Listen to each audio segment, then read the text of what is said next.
Subscribe करें हमारा YouTube channel, bell icon को क्लिक करना ना भूलें, जिससे आगे आने वाले सभी यूट्यूब अपडेट्स, वीडियोस, नोटिफिकेशंस आपको मिलते रहें।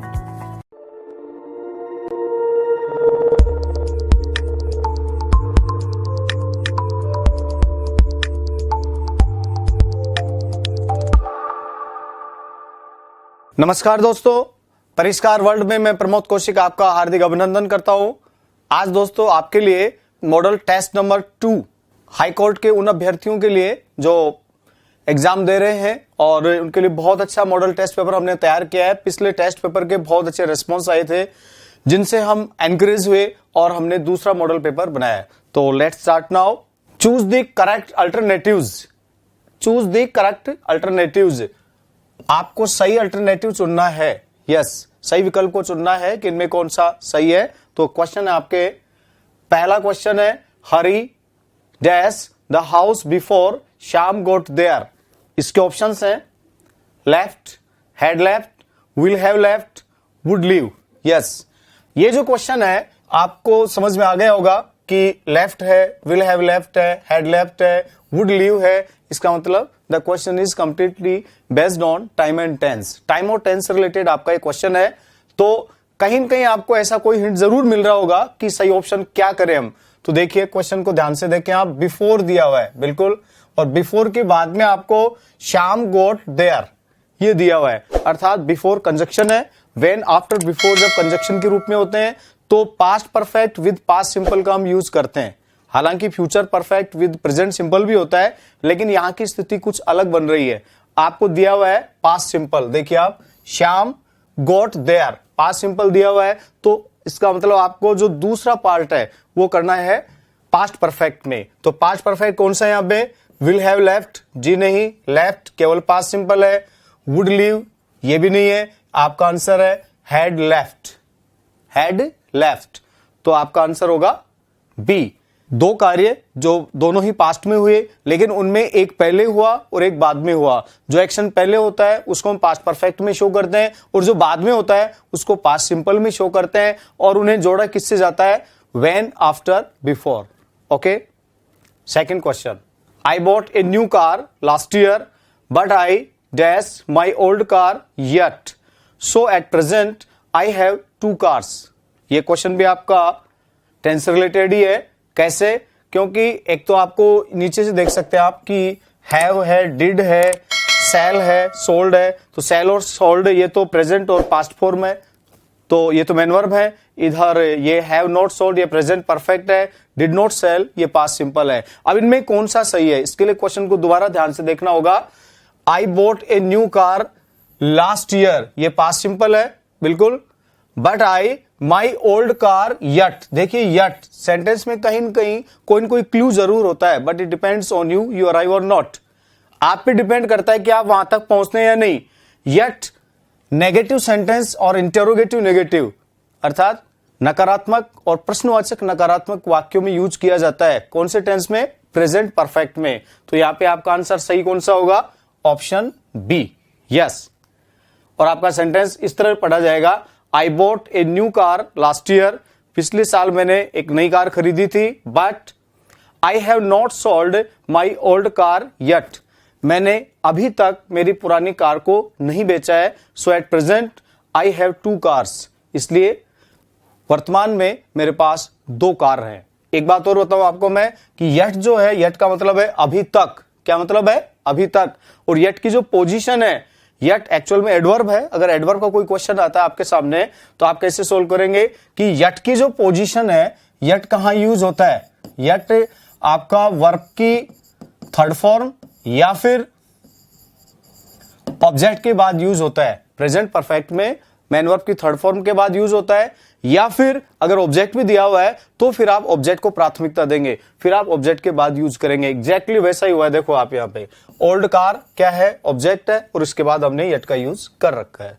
तो एडवर्ब पे कोई क्वेश्चन आए तो आपको अलर्ट रहना चाहिए, आप इस तरह सोल्व कर सकते हैं। ठीक है, तो option B is correct here. अगला क्वेश्चन है question number 3, if he had invited me. If he had invited me conditional sentence है। Okay, I dash his marriage. Options हैं will attend, would attend, would have attended, none of these. Yes, ये conditional sentence है और condition आपकी 3 type की होती है। पहली ओपन कंडीशन होती है, present simple with future simple, ठीक है।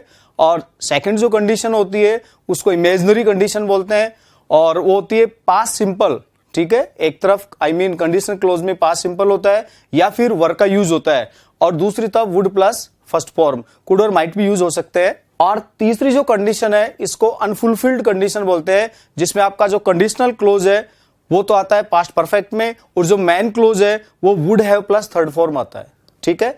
अब would have plus third form आती है उसमें।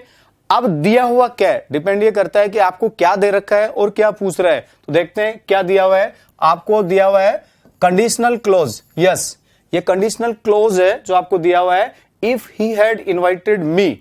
तो कंडीशनल क्लोज आपको दिया हुआ है तो आपको मेन क्लोज से क्वेश्चन उठाया गया है। तो मेन क्लोज में आपका would have plus third form आनी चाहिए।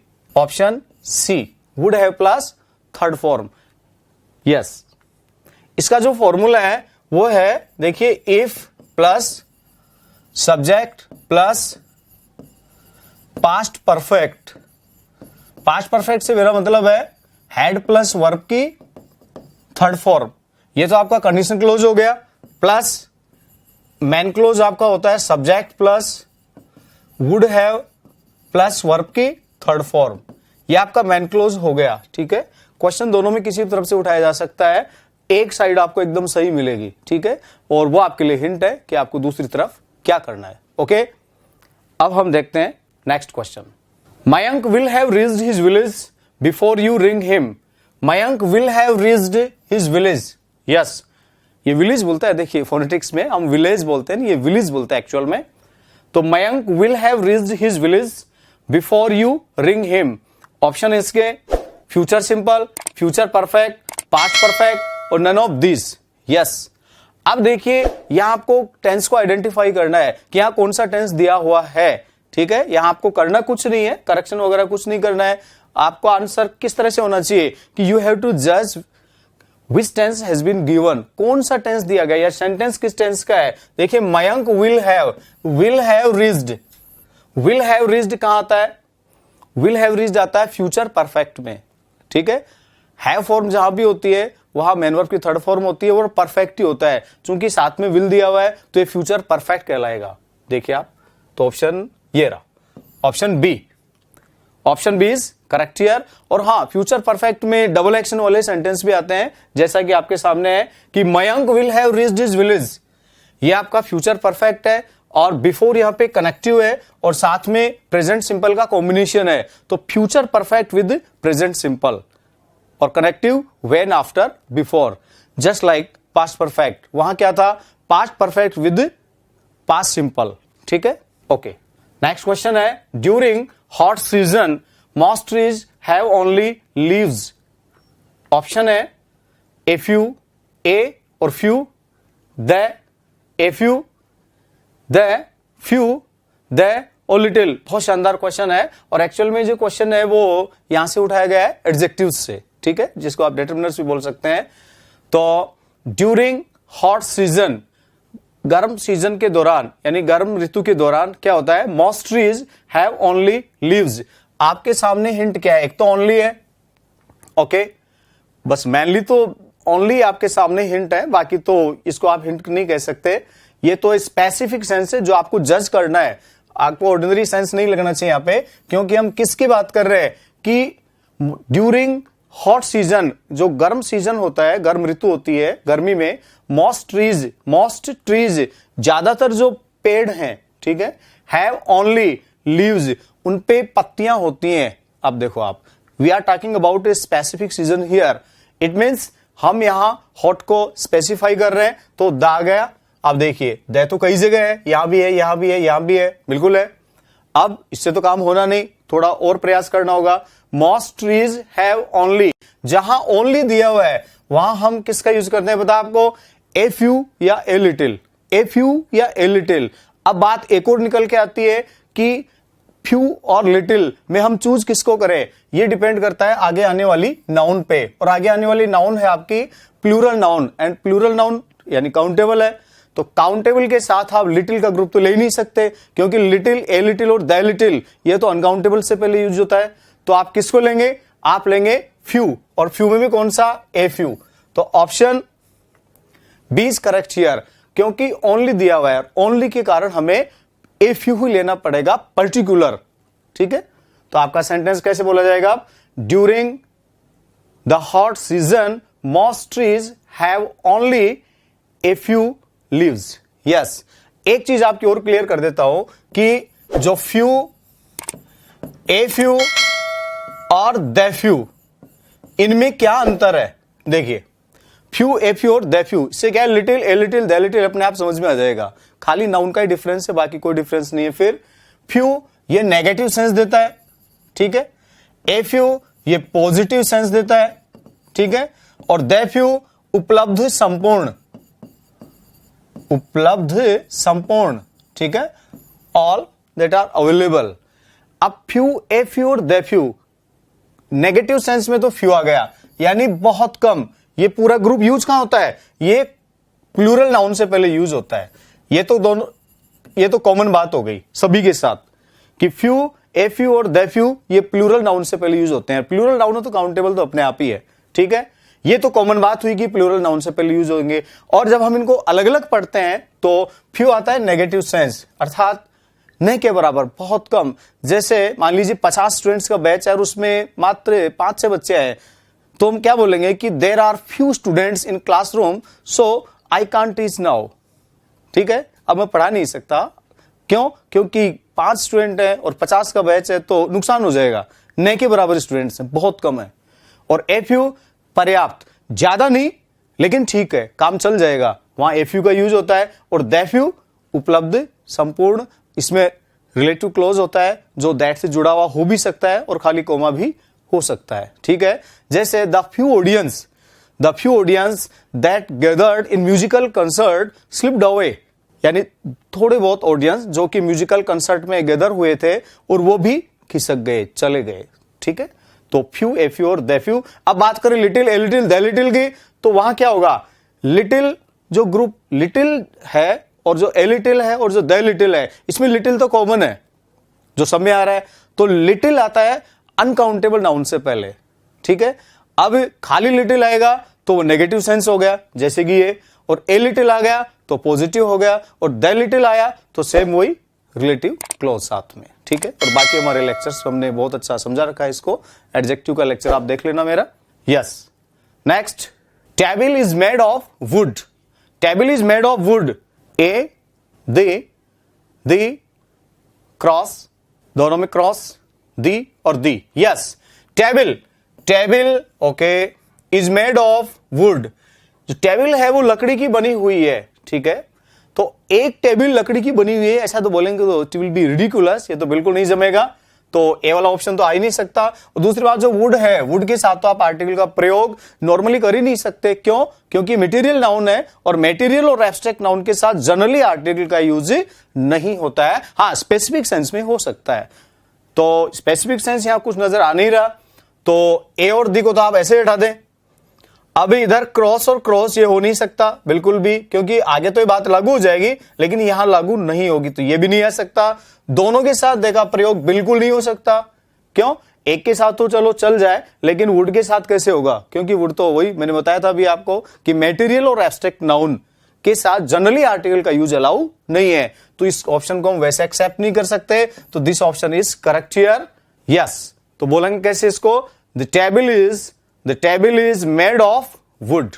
ओके, नेक्स्ट 7th क्वेश्चन की बात करें तो I have only spare time left so I can give you only dash minutes for your interview. Okay, options हैं a few, a little, a few, little, a few. बहुत बढ़िया question है। हालांकि मैंने आपका कॉन्सेप्ट कुछ देर पहले क्लियर कर भी दिया है, काफी हद तक क्लियर हो गया होगा, तो उस आधार पे हम कर सकते हैं। और बाकी चीजें बेस्ड ऑन सेंस पे डिपेंड करती हैं। कैसे? देखते हैं।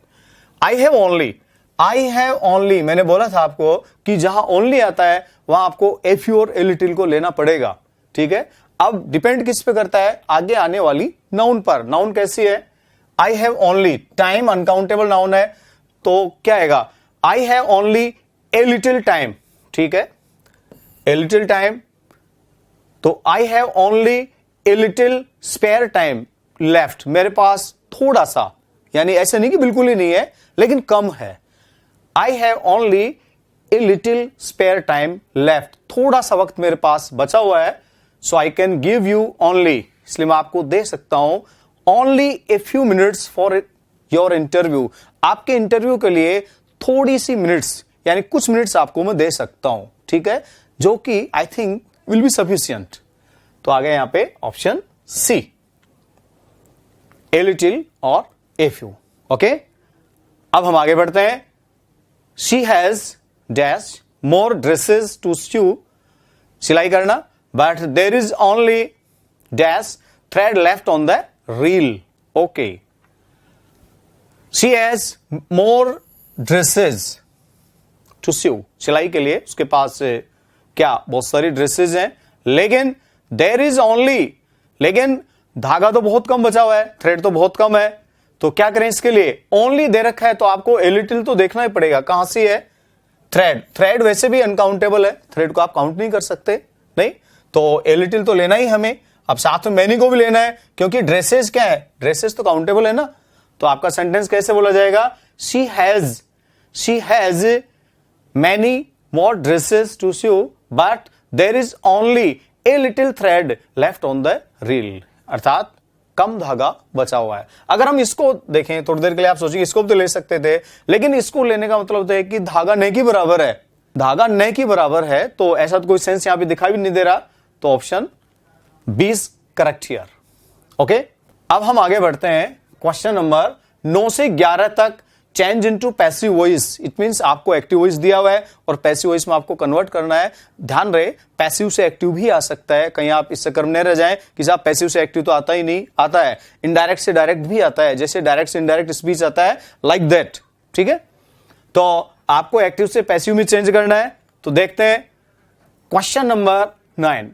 आई don't like people telling me what to do, मुझे ऐसे लोग पसंद नहीं है कि जो मुझे बताएं कि मुझे क्या करना है, मुझे इस तरह के लोग पसंद नहीं है। अब इसको पैसिव में चेंज करना है। I don't like it when people are telling me what to do, बिल्कुल नहीं, कोई मतलब नहीं। आई डोंट लाइक, एक तो आई डोंट लाइक, फिर है people telling me what to do, तो I don't like it when people are telling me what to do, बिल्कुल नहीं। I don't like being told what to do, विचार किया जा सकता है इस पे, तो इसको एक बार अंडरलाइन कर लेते हैं अपन। और telling me what to do, देखिए यहां से ऑब्जेक्ट उठाया, telling me what to do, yes, is what I don't like, no, बिल्कुल नहीं बैठे गए, क्योंकि सेंटेंस का जो सिस्टम है, पैसिव वॉइस बनाने का जो कंस्ट्रक्शन का जो रूल है, ठीक है, जो पैटर्न है, ये उसको फॉलो कर ही नहीं रहा है। और वैसे ही पैटर्न होता क्या है, पैटर्न होता है हमेशा object plus helping verb plus verb की थर्ड फॉर्म प्लस बाई और लास्ट में subject. This is the proper pattern which we have to follow during passivisation, ठीक है, पैसिव बनाने के दौरान हमें इसको फॉलो करना होता है। कई जगह हालांकि थोड़ा इसमें संशोधन भी हो जाता है सेंटेंस के अनुसार, जैसा कि यहां हमें करना पड़ सकता है कि telling me what to do, but ये तो नहीं आएगा। I don't like people, I don't like people, इसको यूं कहीं उठा लिया, ठीक है। और when they tell me what to do, passive तो बना ही नहीं यहां पे, इसको भी नहीं ले सकते, तो ए ऑप्शन भी नहीं बैठेगा आपका, और सी ऑप्शन भी नहीं आएगा, और डी भी नहीं आएगा। हां, बी आपका परफेक्ट है, क्यों, देखते हैं। आई डोंट लाइक, मुझे पसंद नहीं है, ठीक है, मुझे पसंद नहीं है, मैं पसंद नहीं करता। और इसको हमने जो टेलिंग मी है, जो जिरंड वर्ब है, जिरंड वर्ब, कंटिन्यूअस वर्ब जिसको हम बोल सकते हैं, तो जिरंड वर्ब को हमने देखिए यहां पे टोल्ड में बदल दिया, बीइंग लगा के। आई don't like being told, yes, I don't like being told, okay. और व्हाट टू डू जो आगे क्लोज है, इसको हमने यूं का यूं रख दिया, प्लेस कर दिया, छेड़ा ही नहीं। तो I don't like being told, ये जो पोर्शन है इसका पैसिवाइजेशन हुआ है, इसको पैसिव में बदला आपने, बहुत अच्छा सेंटेंस है। I don't like being told, yes, being told, ठीक है, व्हाट टू डू, ठीक है। और यहां से मैंने उठाया था, देखो मी जो ऑब्जेक्ट था इसका हमने आई बनाया था, ओके। अब पीपल लेने की जरूरत है नहीं, क्योंकि जो अनइंपॉर्टेंट सब्जेक्ट्स हैं, तो पीपल है someone, no one, anyone, everyone, anybody, nobody, each, every, police, we, they, these are all unimportant subjects जिनको हमें कोई जरूरत नहीं है पैसिव वॉइस में हम इनको रिपीट करें। ओके, नेक्स्ट, तो इसका तो भी ऑप्शन हो ही गया। अगला क्वेश्चन है अपना 10वां, she took the dog for a walk. She took the dog for a walk, ये भी एक्टिव टू पैसिव ही है। 3 क्वेश्चन अपने ऐसे। The dog was taken for a walk by her. Okay, the dog was took for a walk, तो third form है ही नहीं, तो इसको तो वैसे नहीं लेंगे। और the dog took her, the dog took her, कुत्ता उसको ले गया। नो, ये तो मीनिंग गलत हो गया, गलत। और the dog had been taken, ये हमने पास्ट परफेक्ट, अगर सेंटेंस होता तो हम बीन लगाते, चूंकि सेंटेंस आपका पास्ट परफेक्ट है नहीं तो इसको हम नहीं ले सकते। तो फिर आपके पास 3 तो हमने काट दिए, हटा दिए यहां से, तो बचता क्या है? ऑप्शन है यस। इसको देखते हैं सही कैसे हुआ। She took the dog, yes, ये सब्जेक्ट है, ये मैन वर्ब है सेकंड फॉर्म, ये आपका ऑब्जेक्ट है, ठीक है, ये आपका लास्ट में फॉर ए वॉक, ये तो एक फ्रेज है, ठीक है। अब हमने कैसे किया इसको? सिस्टम के अकॉर्डिंग सबसे पहले ऑब्जेक्ट आना चाहिए। देखो ऑब्जेक्ट आ रहा है, जो मैन वर्ब के बाद होता है हमेशा ऑब्जेक्ट। तो द डॉग चूंकि सेकंड फॉर्म है तो वाज वर्ब का यूज होगा, तो the dog was, okay, object plus helping verb, ठीक है। थर्ड फॉर्म ये रहा, द डॉग वाज टेकन। अब बचता क्या है? फॉर ए वॉक, यस, ये फ्रेज है, इसको हमने यहीं प्लेस कर दिया, फॉर ए वॉक, लास्ट में बाई हर। एग्जैक्टली एकदम सही है, और बहुत ज्यादा कोई कॉम्प्लिकेशन वाली बात भी नहीं है। The dog was taken for a walk by her. Object, object के according helping verb, third form main verb की, ठीक है। और फिर अगर कोई बीच में फ्रेज वगैरह कुछ है तो उसको आप रख दीजिए, और फिर लास्ट में by plus subject in objective case. Okay, yes. Next, who created this mess. Mess जानते हो किसको कहते हैं? मैस, एक तो मैस जिसमें खाना खाते हैं उसको मैस बोलते हैं, यहां मैस वो नहीं है। मैस का मतलब होता है अव्यवस्था, क्योस, उलझन, कंफ्यूजन बोल सकते हो आप इसको, कि ये क्योस, ये जो कंफ्यूजन है, ये किसने क्रिएट किया? By whom this mess was created, okay, और who was created this mess, और by whom was created this mess, और by whom was this mess created. देखो कैसे घुमा घुमा के ऑप्शन दिए हैं, एग्जाम में ऐसे ऑप्शन बनते हैं। तो by whom this mess was created, एक तो ये ऑप्शन है, और एक है हु वाज क्रिएटेड, इसको कोई मतलब नहीं है, ठीक है। और एक है आपका बाय होम वाज क्रिएटेड, ठीक है, by whom was this mess created, और by whom this mess was created, और ये है by whom was created this mess. तो यहां आपका ऑप्शन बैठेगा डी। डी क्यों बैठा यहां पे? डी इसलिए बैठा कि बाय होम, बाय का, ये हु का तो बाय होम होता ही है, हु वाले सेंटेंस में सब्जेक्ट नहीं होता है, ध्यान रहे हमेशा, क्योंकि हु सब्जेक्ट के लिए पूछता है, ठीक है। तो हु का तो बाय होम हो ही गया, और उसके बाद आपका हेल्पिंग वर्ब आएगी, बाय होम वाज, ठीक है, फिर दिस मैस, ये आपका ऑब्जेक्ट हो गया, और लास्ट में वर्ब की थर्ड फॉर्म। तो this option is correct here. बाकी यहां ये गलत था, बाय होम वाज, इसमें तुरंत ये मैन वर्ब आ रही थी, by whom was created this mess, ये गलत था, बाकी तो गलत है ही है। चलो, अब चेंज इनटू इनडायरेक्ट स्पीच 12 से 14, 12 से 14 जो आपके 3 क्वेश्चन है, ये डायरेक्ट से इनडायरेक्ट स्पीच के होंगे, ठीक है। तो इनको भी हमें पूरे ध्यान से करना है। पहला क्वेश्चन है ही सेड, उसने बोला इट यूज्ड टू बी, बहुत शानदार यूज है यूज्ड का। यूज्ड टू, जब हम किसी पुरानी चीज की ऐसी बात करते हैं कि यार यहां कभी नदी बहा करती थी बट आज नहीं बहती, ठीक है, यहां कोई बरगद का पुराना पेड़ हुआ करता था लेकिन आज नहीं है, इसका मतलब क्या हुआ कि ऐसी कोई पास्ट की कंडीशन जो फिलहाल नहीं है, उसके लिए हम यूज्ड टू का प्रयोग करते हैं, ध्यान रहे। तो it used to be a lovely quite street, यह एक बड़ी खूबसूरत, बहुत प्यारी, एक शांत गली हुआ करती थी। यस, अब इसके ऑप्शंस देखिए आप। He said that it used to be a lovely quite street, okay, इसमें कुछ चेंज हुआ ही नहीं। और ही पॉइंटेड आउट, बाकी ये ऑप्शन कॉन्टेस्ट में है, ध्यान रखना, इसको हम हटा नहीं रहे भी। He pointed out that it used to be a lovely quite street, okay, और he said that there used to be, yes, there used to be, हमने इट का देयर कर दिया, जो गलत, आपने इट को हटा के देयर का यूज कर दिया, तो ये नहीं होगा, ये नहीं हो सकता। ही इंक्वायरीड, उसने इंक्वायरी नहीं की है, उसने कोई पूछताछ थोड़ी की है, तो इसको भी आप नहीं करेंगे। तो ये 2 ऑप्शन तो चले गए। अब इन 2 ऑप्शन पे हम बात करते हैं, ये दोनों कॉन्टेस्ट में, तो यहां बेटर कौन सा हो सकता है?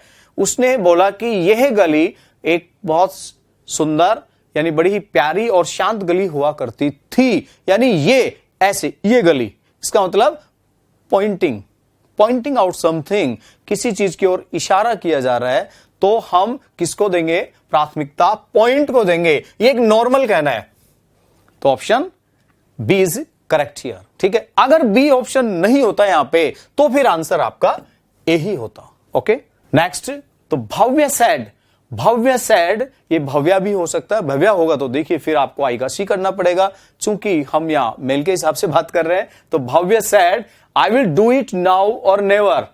भव्य ने कहा कि I will do it now, या तो मैं इस काम को भी करूंगा और नेवर, या फिर मैं कभी नहीं करूंगा। अब देखते हैं, डायरेक्ट से इनडायरेक्ट स्पीच में हमें चेंज करना है। बिल्कुल, भव्य सैड, ये रिपोर्टिंग वर्ब आपकी, ठीक है, लेफ्ट साइड में होती है, पता है आपको, लेफ्ट साइड में रिपोर्टिंग वर्ब होती है। कई बार ऐसा भी होता है, देखो कहीं आप ये नहीं सोचिए कि लेफ्ट साइड में होती है, कई बार एसएससी के बैंक के क्वेश्चंस ऐसे भी आते हैं कि पहले आपको रिपोर्टेड स्पीच देते हैं और सैड मोहन, आगे फिर आपको रिपोर्टिंग वर्ब देते हैं। तो रिपोर्टिंग वर्ब का मतलब तो यही होता है, मेनली ये प्लेस तो आगे पीछे हो सकती है कि उसमें स्पीकर और लिसनर होता है। कई बार केवल स्पीकर होता है, लिसनर नहीं होता है, ठीक है, बाकी जनरली स्पीकर और लिसनर होता है। और रिपोर्टेड स्पीच का मतलब होता है कि क्या बोला गया है, क्या कहा गया है, स्टेटमेंट होता है जिसमें इन्वर्टेड कोमास में होता है वो। ठीक है, ये तो एक बेसिक जानकारी दे दी मैंने बीच में। अब इसको चेंज करते हैं, Bhavya said I will do it now or never. Bhavya ने कहा कि मैं इस काम को अभी करूंगा या फिर कभी नहीं करूंगा। तो Bhavya said that he will do it, he will का वुड होना चाहिए था, तो गलत, ये तो है ही नहीं सही। Bhavya said that he will never do it, ये भी गलत है। क्यों? क्योंकि विल का वुड यहां भी नहीं हो रहा है। अब ये दो है, इनमें वुड हो रहा है। तो Bhavya said that he would do it then or never. Good, I का ही बना, बिल्कुल। ये रूल कौन सा काम कर रहा है यहां पे बताइए, देखें, ये आपका रूल यहां काम कर रहा है कि रिपोर्टेड स्पीच में यस सन बटा 1 2 3 एक रूल होता है, आपको मैं पूरा ही बता दूं, सन बटे 1 2 3, ठीक है। जो फर्स्ट पर्सन जो होता है, वन का मतलब फर्स्ट पर्सन, ये सब्जेक्ट के अनुसार बदलता है, और सेकंड पर्सन जो होता है वो ऑब्जेक्ट के अनुसार, और थर्ड पर्सन नो चेंज। एक शॉर्ट ट्रिक है, यू कैन यूज, आप यूज कर सकते हैं, अप्लाई कर सकते हैं इसको। तो Bhavya said, yes, Bhavya said that he would, yes, Bhavya said that he would do it then, now का देन हो गया, देन और नेवर, यस। और ये है आपका Bhavya said that he would do now, now को चेंज नहीं किया, तो फिर ये नहीं हो सकता। तो आपका ये ऑप्शन बिल्कुल सही है, Bhavya said that he would do it then or never, option C is correct here. Okay, 14 पे बात करते हैं अपन। I said to him, I said to him where have you lost the pen I brought for you yesterday, yes. अगला question आपका, I said to him where have you lost the pen I brought for you yesterday. इसके options हैं, I asked him where he had lost the pen. देखिए WH word से बनने वाला question है। पहले तो ये बता दूं आपको कि इंटेरोगेटिव सेंटेंस है, और interrogative sentence are framed in two types, with the help of helping verb and with the help of WH words, I mean interrogative words, okay? अपने आप में कंजक्शन भी होते हैं इंटेरोगेटिव वर्ड्स, ठीक है। तो यहां इंटेरोगेटिव वर्ड्स को हम काम में ले रहे हैं, आई मीन वेयर या इंटेरोगेटिव वर्ड है जो भी यहां कंजक्शन का काम भी करेगा। कैसे, देखते हैं। I asked him where he had lost, where he had lost. देखिए आपको सिंपल स्टेटमेंट बनाना है इसका, तो वेयर ही हैड, तो हैव यू को चेंज करके आप यू को इधर लाएं, चेंज करके हैव को इधर ले जाएं। तो I asked him, said to का तो आस्क्ड होना ही था, आई आस्क्ड हिम वेयर, ठीक है, he had lost the pen, you का ही हो गया, हैव का हेड हो गया, और लॉस्ट थर्ड फॉर्म अपने आप में ठीक है, द पेन, ओके। आई, अब ये आई है, ठीक है, आई किसके अनुसार बदलता है, फर्स्ट पर्सन सब्जेक्ट के अनुसार, तो आई का तो आई रह गया, कुछ नहीं होगा। आई ब्रॉट, ये सेकंड फॉर्म है, पास्ट सिंपल, तो पास्ट सिंपल है तो आपको यहां पास्ट परफेक्ट बनाना होगा इसका अकॉर्डिंग टू स्लैब, इसकी स्लैब बनी हुई है, पास्ट सिंपल का पास्ट परफेक्ट होता है। The pen I had brought for him the day before, तो ये ऑप्शन आपने देख लिया। अब है आपका I asked him where he had lost the pen I had brought for him the previous day, ठीक है, यस्टरडे को यहां प्रीवियस डे दे रखा है, ठीक है। और I asked him where he had lost the pen I had brought for him, यहां कुछ नहीं दे रखा है, तो ये भी नहीं हो सकता। और I asked him where he had lost the pen I brought for him the previous day, yes. तो आपका ऑप्शन बी करेक्ट है। तो I asked him where he had lost the pen, ठीक है। और द डे बिफोर तो देखिए इसलिए नहीं हो सकता कि द डे बिफोर ये एक दिन पहले के लिए होता है, यानी यस्टरडे से पहले उसके लिए यूज होता है, तो इसको हम वैसे नहीं कर सकते। तो ऑप्शन बी सही है, क्योंकि वेयर अपनी जगह सही है और ये सिंपल स्टेटमेंट हो जाएगा। इंटरोगेटिव सेंटेंस को सिंपल सेंटेंस में चेंज कर देते हैं, ध्यान रहे। और अगर हेल्पिंग वर्ब से क्वेश्चन बना होता तो फिर हम क्या करते, तो फिर हम इफ या वेदर का यूज करते कंजक्शन के रूप में। ओके, 15 to 17, 15 से 17 है। In the following questions, one part of the sentence may have an error. Yes, in the following questions, नीचे जो क्वेश्चन दे रखे हैं इनके एक पार्ट में एक एरर हो सकती है, किसी पार्ट में। Find out which part of the sentence has an error. आपको तलाश करना है किस पार्ट में एरर दी हुई है। कॉमन एरर बोल दीजिए, स्पॉटिंग एरर बोल दीजिए, ठीक है। तो देखते हैं, पहला क्वेश्चन है, ओ शानदार क्वेश्चन है। She forbade me not to spend lavishly. Lavishly जानते हो, लेविशली का मतलब होता है कि बिना सोचे समझे धन को खर्च करना, यानी टू बी एक्स्ट्रा वेगेंट। खर्च बिना सोचे समझे, यानी पैसे को पानी की तरह बहाना, वो होता है, ठीक है। All that we had earned. She forbade me, उसने मुझे मना किया, नॉट टू स्पेंड, खर्च न करने के लिए, लेविशली यानी बिना सोचे समझे खर्च न करने के लिए उसने मुझे मना किया। All that we had earned, वो सब कुछ यानी वो धन जो हम कमा चुके थे। इसका मतलब आपका वैसे देखें तो ये जो एरर है ये डायरेक्ट से इनडायरेक्ट स्पीच की एरर है और इंपेरेटिव सेंटेंस है। सिंपल एरर है, बहुत ज्यादा कॉम्प्लिकेशन नहीं है। Forbid, forbid, forbid, forbidden. Forbid का मतलब होता है किसी काम के लिए मना करना, प्रोहिबिट, रिफ्यूज, ठीक है। तो फॉरबिड की सेकंड फॉर्म फॉरबिड है, क्योंकि पास्ट सिंपल है। तो फॉरबिड आपको दिया हुआ है तो नोट तो आना ही नहीं चाहिए। फॉरबिड दे रखा है तो फिर नोट क्यों आएगा, क्योंकि इसका ऑलरेडी नेगेटिव सेंस हो चुका है यहां पे। तो शी फॉरबिड मी, यस, हाँ। तो देखिए शी फॉरबिड मी, ये हो गया था अपना she forbid me not to spend. अपनी बात हो गई थी अभी भी कि नोट को हमें यहां से रिमूव करना है। क्यों करना है, क्योंकि फॉरबिड ऑलरेडी नेगेटिव सेंस आपको दे रहा है। उसने मुझे मना कर दिया कि जो कुछ हमने अर्न किया था, कमाया था, उसको यूं बिना सोचे समझे खर्च न करें, ठीक है। Option B. नेक्स्ट क्वेश्चन है 16, little knowledge of English that she possessed proved a boon for her in getting job। boon का होता है वरदान, ठीक है। तो little knowledge of English that, मैंने कुछ देर पहले आपको बोला था कि रिलेटिव क्लोज दे रखा है, रिलेटिव क्लोज दे रखा है, तो आपको किसका यूज करना है, द लिटिल या फिर द फ्यू का यूज करना है अकॉर्डिंग टू नाउन। कैसी नाउन यूज हो रही है, तो नाउन देखिए आप, नॉलेज, नॉलेज ज्ञान, दिस इज अनकाउंटेबल नाउन। तो फ्यू के बारे में तो आप सोच ही नहीं सकते यहां, तो किसका यूज करेंगे हम, लिटिल में द लिटिल का। क्यों, क्योंकि यहां तक आपका जो क्लोज दिया हुआ है little knowledge of English that she possessed, तो दैट से आपका रिलेटिव क्लोज शुरू हो गया, ओके। और रिलेटिव क्लोज के लिए आपको कंजक्शन दिया हुआ है, तो हम किसका यूज करेंगे, द लिटिल का। मैंने आपको एग्जांपल भी दिया था कुछ देर पहले कि द फ्यू ऑडियंस, ये वैसा ही क्वेश्चन है सेम, ठीक है। तो देखते हैं, yes, option A the little आ गया यहां पे। अगला क्वेश्चन है ओनली द वेल्दी, ठीक है। Only the wealthy can afford to stay in a five star hotel. Only the wealthy, केवल धनाढ्य लोग ही, दी प्लस एडजेक्टिव, ध्यान रहे दी प्लस एडजेक्टिव जो होता है, ठीक है, ये हमेशा प्लूरल सेंस प्रोवाइड करता है। इसमें हमेशा प्लूरल सेंस ही होता है। द रिच, ठीक है, द ऑनेस्ट, द पुअर, ऐसे, द ब्रेव। तो only the wealthy can afford, वो अफोर्ड कर सकते हैं, केवल अमीर लोग ही, to stay in a five star hotel, five star hotel में रुकना, ठीक है। ग्रामेटिकली कोई गलती नहीं है, there is no error, this is correct. And now the next question, sentence arrangement. Sentence arrangement, इसको पैराजम्बलिंग भी कहते हैं, कि जो आपको जम्बल्ड सेंटेंस दे रखे हैं या फिर सेंटेंस का पार्ट ऐसा जो जम्बल्ड है, अस्त व्यस्त है, प्रॉपरली अरेंज नहीं है, यू हैव टू अरेंज, आपको अरेंज करना है और प्रॉपर एक सही फॉर्मेशन करनी है सेंटेंस की, ठीक है। तो देखते हैं, the lion used to be very widely distributed in Africa and Asia, yes.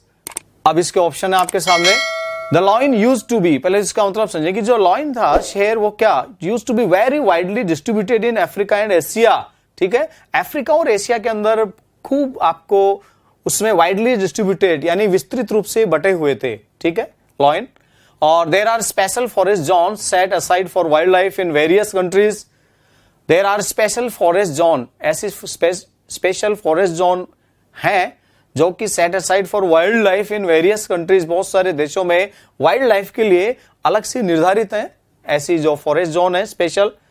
और इंडिस्क्रिमिनेट किलिंग, इंडिस्क्रिमिनेट का मतलब होता है अंधाधुंध, बिना सोचे समझे, विचारहीन, indiscriminate killing has caused the number of fall, यानी इनसे इनकी संख्या में बहुत कमी आ गई है। और today they are a relatively rare species, अब क्या है, एक बहुत रेयर स्पीसीज के रूप में हो गए हैं, शेर क्या है बहुत कम पाए जाते हैं, अब एक रेयर स्पीसीज हो गई। रेयर एडजेक्टिव है यहाँ पे, रेयर यानी बहुत कम, रेयर से हम रेयरली बनाते हैं। और if the species survives at all, यदि स्पेसीज सर्वाइव्स एट ऑल, यदि सर्वाइव करती है तो it will be only national park, केवल नेशनल पार्क में ही ऐसा संभव है, ठीक है।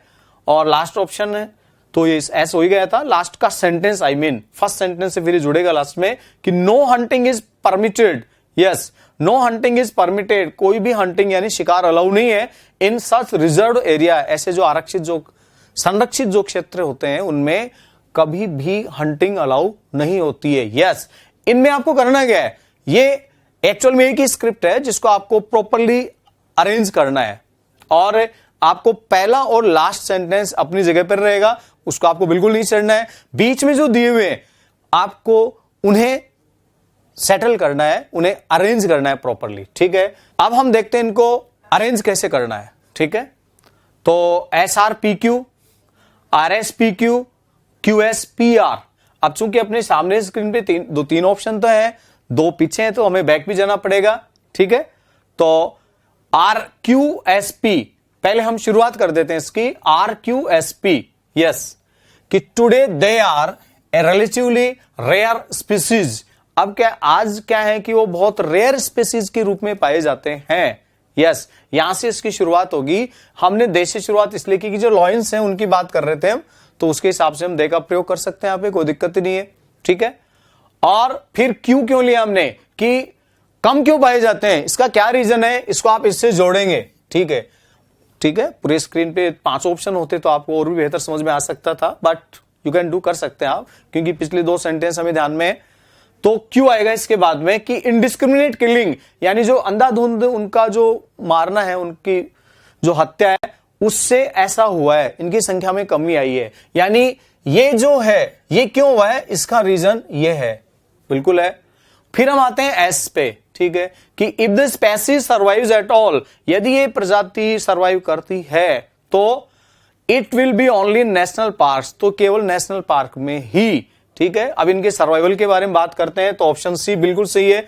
तो आपका पहले तो आर हो गया, फिर आप क्यू पे आ गए, फिर एस पे आ गए, और अब हमें जाना पड़ेगा एक बार पीछे, यस, अब हमें एक बार पीछे जाना पड़ेगा, option P. There are special forest zone, special forest zone है जो कि set aside for wild life in various countries, ऐसे बहुत से देश हैं जिनमें स्पेशल फॉरेस्ट जोन इनके लिए निर्धारित हैं, ठीक है। और अब हम वापस आते हैं तो यस, और फिर आपका लास्ट में इससे जुड़ जाएगा, लास्ट वाले मैंने पहले बोला था फर्स्ट और लास्ट को नहीं छेड़ेंगे आप, कि नो हंटिंग इज परमिटेड, वो जो स्पेशल जोन है उससे रिलेटेड सेंटेंस अब लास्ट में आ गया कि no hunting is permitted in such reserve area, ऐसे आरक्षित क्षेत्र में कभी भी हंटिंग अलाउ नहीं होती है। अब ऐसे आपका क्वेश्चन सोल्व हो गया, ठीक है। वन वर्ड सब्स्टिट्यूट्स, अब हम वोकैब सेशन में आ गए हैं। वोकैबुलरी से रिलेटेड भी आपके क्वेश्चन आएंगे जिसमें वन वर्ड सब्स्टिट्यूट भी होंगे, आपके सिनोनिम्स भी होंगे, एंटोनिम्स भी होंगे। तो पहले वन वर्ड देखते हैं अपन। A thing no longer in use, ऐसी चीज जो यूज में नहीं है, बिल्कुल आउटडेटेड हो गई है, तो उसको हम क्या बोलेंगे?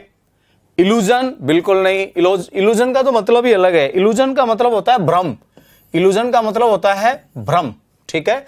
इलीगल, इलीगल तो इलिसिट होता है, ठीक है, इलिसिट अर्थात गैर कानूनी। और ऑब्सोलेट ये आपका बिल्कुल सही है, which is out of trend, जो ट्रेंड से बाहर है, जो फिलहाल प्रचलन में नहीं है। Which is not in fashion, fashion भी बोल सकते हैं आप इसको, जो अभी प्रचलित नहीं है, तो इसको ऑब्सोलेट बोलते हैं। Option C, yes. हिस्टोरिक तो हो जाए, कोई बताने का मतलब नहीं। हिस्टोरिक ऐतिहासिक है, जिससे हिस्टोरिकल बनता है, ठीक है, हिस्ट्री से बना हुआ शब्द है, हिस्ट्री, हिस्टोरिक, हिस्टोरिकल। तो option C is correct. A thing no longer in use, उसको बोलेंगे हम ऑब्सोलेट, अप्रचलित हिंदी में। नेक्स्ट क्वेश्चन है committing murder in revenge. Revenge यानी प्रतिशोध, रिवेंज का मतलब है प्रतिशोध, बदले की भावना से की गई जो हत्या है उसको हम क्या बोलेंगे?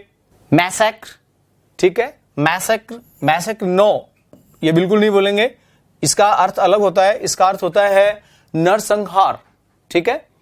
और होमिसाइड, होमिसाइड भी नहीं बोल सकते अपन इसको, ठीक है, ये मानव हत्या होती है तो ये भी नहीं है।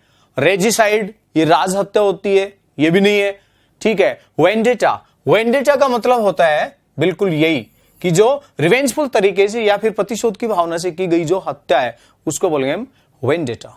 Option B. अगला क्वेश्चन है belong to same period. Belong to same period, yes, belong to same period यानी एक ही समय से जो रिलेटेड है, समकालीन जिसको आप बोल सकते हैं, ऐतिहासिक शब्द वैसे हिस्ट्री का वर्ड है, जो समकालीन होता है उसको हम क्या बोलेंगे? कॉमरेड्स, बिल्कुल नहीं, कॉमरेड तो साथी को कहते हैं, कॉमरेड्स, कंपेनियंस, फ्रेंड्स उसके लिए आता है। और इधर कंप्रोमाइजेज, समझौते, तो कोई मतलब नहीं, ठीक है। रेनिगेट्स, रेनिगेट्स उसको कहते हैं अपन कि जो पाखंडी होता है उसको भी रेनिगेट बोला जाता है, ठीक है, जिसके लिए एक वर्ड होता है इंपोस्टर, यस। और एक रेनिगेट उसको भी बोलते हैं अपन की जो बिट्रायल करता है, जो विश्वासघात करता है, जिसको ट्रेटर बोलते हैं, ट्रेटर, ठीक है। और ट्रेचरस भी बोलते हैं इसको, ट्रेचरस, जो देशद्रोही भी बोल सकते हैं, विश्वासघाती बोल सकते हैं, ठीक है। और डिसलॉयल भी बोल सकते हैं आप इसको, जो वफादार नहीं है, ठीक है, गद्दार है। तो रेनिगेट्स भी नहीं हो सकते यहाँ पे। और कॉमरेड्स मैंने बोल ही दिया था, ये नहीं हो सकता, साथी, कॉम्प्रोमाइजेज नहीं हो सकता, यस। कंटेम्पररीज ये हो सकता है बिल्कुल, और होगा ही कंटेम्पररीज, समकालीन, ओके। तो option B. Next, synonyms, yes, which best expresses the meaning, ऐसे भी आता है इसका क्वेश्चन। तो हमने क्या है कि सीधा आपको लिख दिया सिनोनिम्स, बाकी पिछले वाले पेपर में हमने इस तरह से लिखा था कि कौन सा बेस्ट एक्सप्रेस करता है मीनिंग को, तो उसमें आप समझ गए होंगे। तो बात वही है, सिनोनिम्स भी लिख सकते हैं और विच बेस्ट एक्सप्रेसेस द मीनिंग, ऐसे भी आता है क्वेश्चन। तो देखते हैं पर्यायवाची। डिफिडेंट, डिफिडेंट ऑप्शन है शाई, brave, confident and dairying. Diffident, diffident का मतलब क्या होता है? डिफिडेंट का मतलब होता है संकोची, संकोची, शर्मिला, ठीक है। तो ब्रेव तो इसका हो ही नहीं सकता, बहादुर है। डेयरिंग, बहादुर, तो ये तो दोनों वैसे एक दूसरे की सिनोनिम्स हैं, तो ब्रेव डेयरिंग को तो आप भूल जाए। हाँ, कॉन्फिडेंट है, कॉन्फिडेंट का मतलब होता है जिसमें विश्वास है, अपने आप पे विश्वास है, कॉन्फिडेंट, तो ये वैसे नहीं हो सकता। शाई, शाई होता है शर्मिला, yes, this is correct. Diffident का शाई, ओके। मीक भी कहते हैं इसको, ध्यान रहे।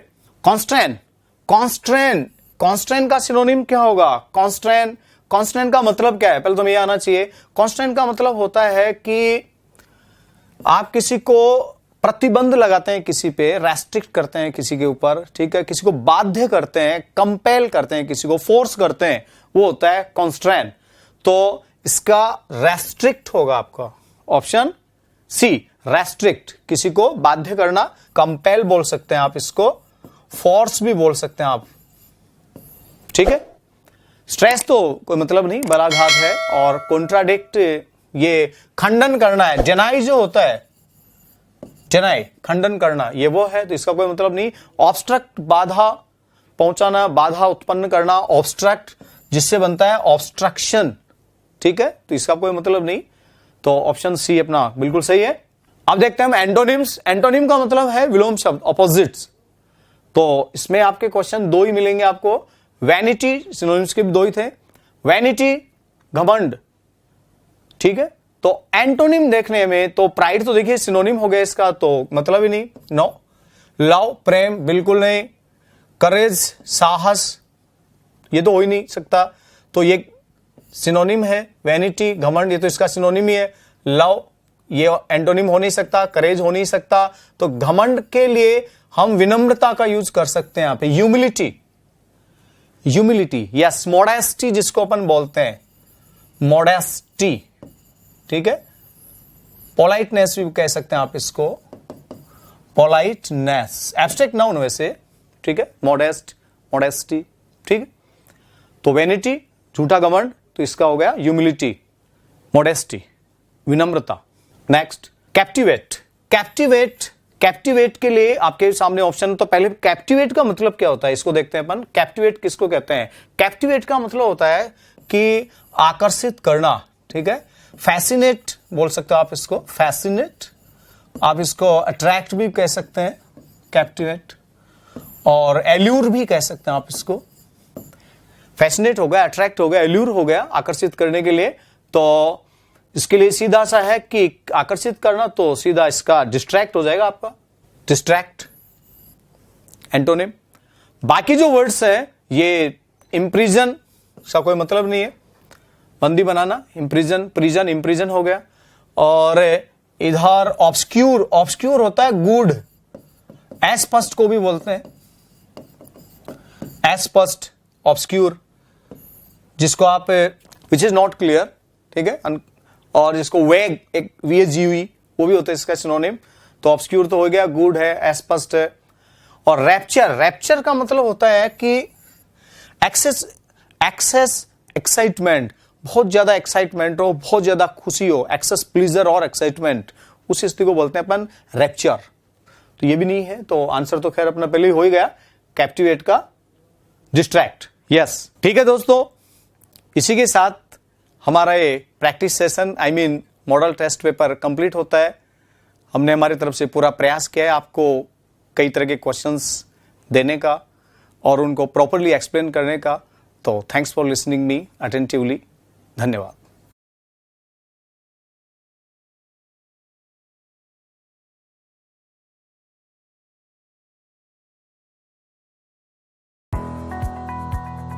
सब्सक्राइब करें हमारा YouTube चैनल, बेल आइकन को क्लिक करना ना भूलें, जिससे आगे आने वाले सभी YouTube अपडेट्स, वीडियोस, नोटिफिकेशंस आपको मिलते रहें।